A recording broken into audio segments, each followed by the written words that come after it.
Is it too late to be making this video at the end of February? Well, I'm making it. Here is my top 10 lesbian and women love women content from 2020.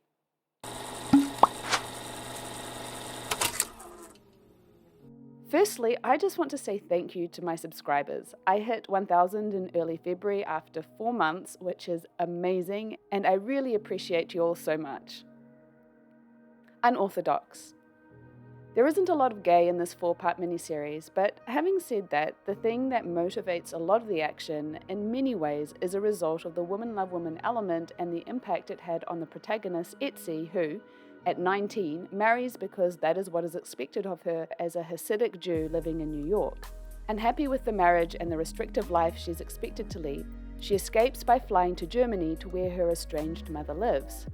It is a masterfully crafted series that dives into Etsy's experience as she fights for her own choices, and Shir Haas, the actress, turns in a riveting performance.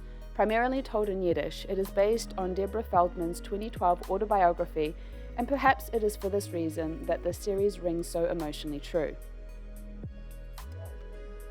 Away.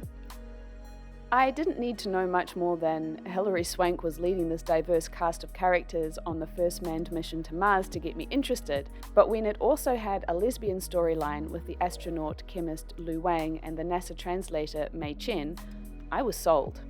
Actress Vivienne Wu gives a masterful and subtle performance. The show balanced the mission and the drama of the people left behind well, and the last few episodes had me riveted as the mission faced what seemed like impossible odds. I'm very sad that Netflix cancelled the show, both for the gay and the show itself, but even so, it's still worth watching. Ratched. I mentioned this on my 10 really gay TV shows video, and it also made my top 10. It was wild, sometimes graphic, sometimes disturbing, but entirely engaging.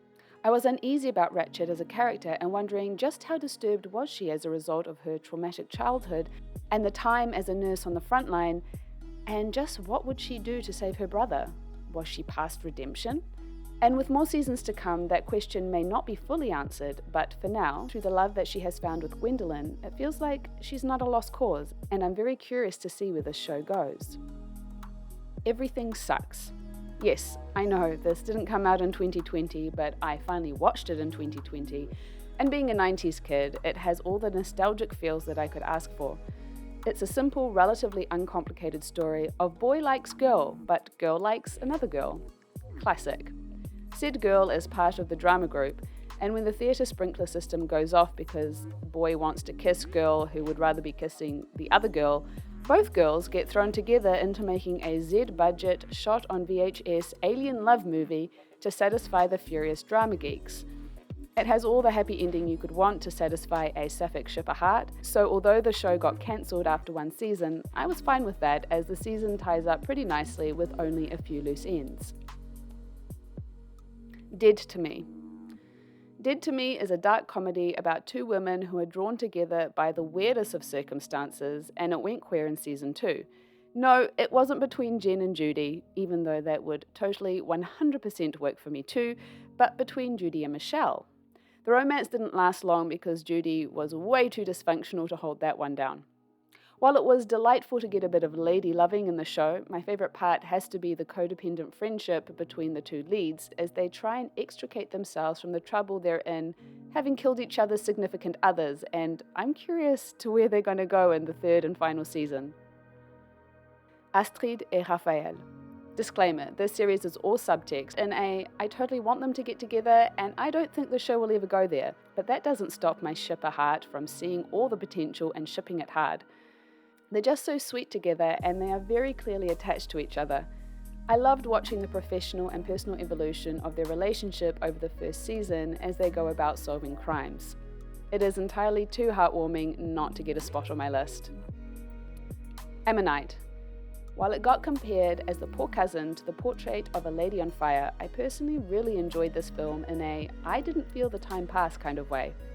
Kate Winslet's performance in particular drew me in, and I honestly felt like I could hear each thought as Mary had it, or the tension, the reticence, the push and pull of her attraction to a grieving Charlotte. The shift from there to them becoming lovers was swift and surprising.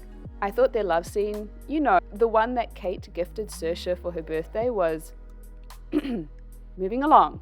While many termed it bleak and far too laconic, I didn't mind that, although I did mind the kind of non-ending we got. While I have liked many a film with an ambiguous or unhappy sapphic ending, it still happens way too frequently for my liking. Prom. To counteract the bleakness of Ammonite, the Prom exploded with all the loud, bright, and energetic joie de vivre that I could hope for. I have no idea how well it compares to the stage version of the musical, but I was crying by the end as Kerry Washington goes from full-on conservative homophobia to full acceptance of her daughter's sexuality because wouldn't it be lovely if it could be that easy? While I felt a song or so could have been trimmed from the movie, overall it was wonderfully done and I definitely had my toes tapping to all that razzle-dazzle. A Secret Love. This documentary also made me cry. Pat Henschel and Terry Donahue, baseball player in the all-women's league as fictionalized in the movie A League of Their Own, meet in the late 1940s and embarked on a secret relationship that lasted decades, coming out to their families only in 2009.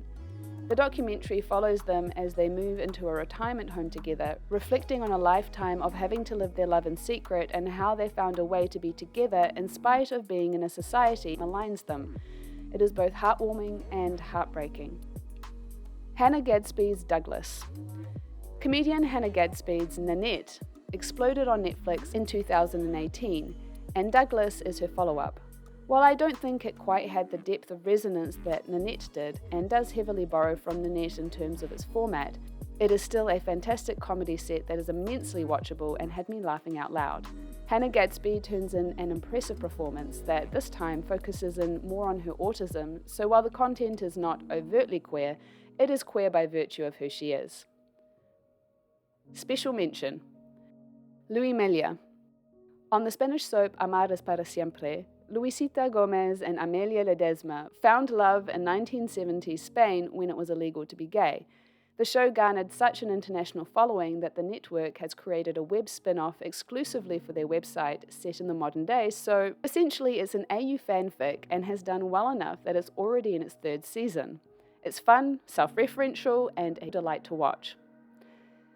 What is your favourite queer content from 2020? Comment below.